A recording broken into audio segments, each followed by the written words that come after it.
Good morning, ladies and gentlemen. We got him. On the evening of September 11th, a family member of Tyler Robinson reached out to a family friend who contacted the Washington County Sheriff's Office with information that Robinson had confessed to them or implied that he had committed the incident. This information was relayed to the Utah County Sheriff's Office and scene investigators at Utah Valley University. This information was also conveyed to the FBI. Investigators reviewed additional video footage from UVU surveillance and identified Robinson arriving on UVU campus in a gray Dodge Challenger at approximately 8:29 a.m. on September 10th, in which he is observed on video in a plain maroon t-shirt, light-colored shorts, a black hat with a white logo, and light-colored shoes. When encountered in person by investigators in Washington County on September 12th in the early morning hours, Robinson was observed in consistent clothing with those surveillance images. Investigators interviewed a family member of Robinson who stated that Robinson had become more political in recent years.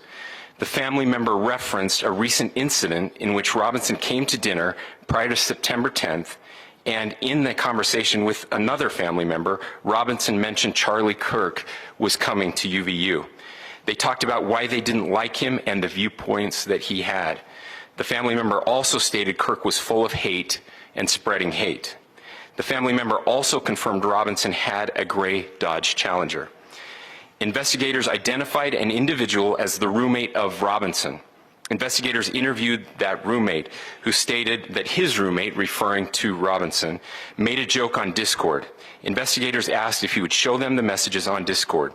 He opened it and showed several messages to investigators and allowed investigators to take photos of the screen as each message was shown by Robinson's roommate. These photos consisted of various messages, including content of messages between the phone contact named Tyler with an emoji icon and Robinson's roommate's device.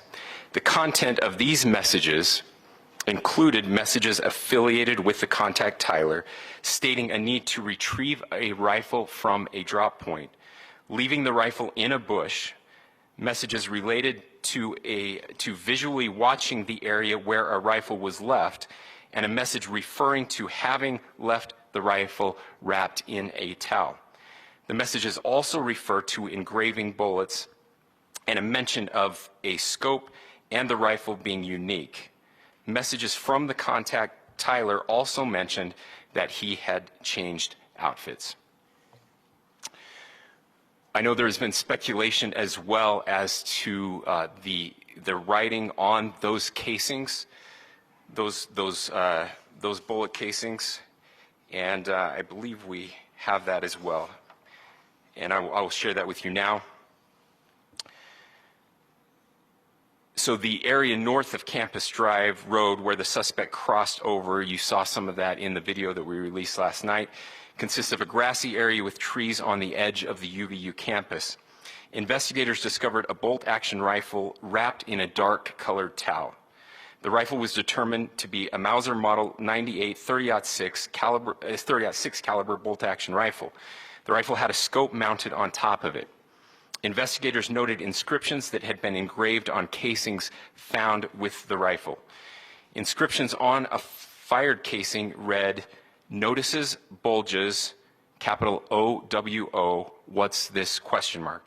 Inscriptions on the three unfired casings read, "Hey fascist!" ! Catch! ! Up arrow symbol, right arrow and symbol, and three down arrow symbols.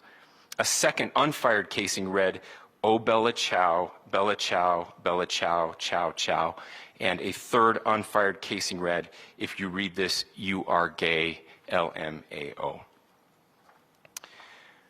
We are indebted to law enforcement across the state who's worked seamlessly together, local law enforcement, state law enforcement, and our federal partners with the Federal Bureau of Investigation.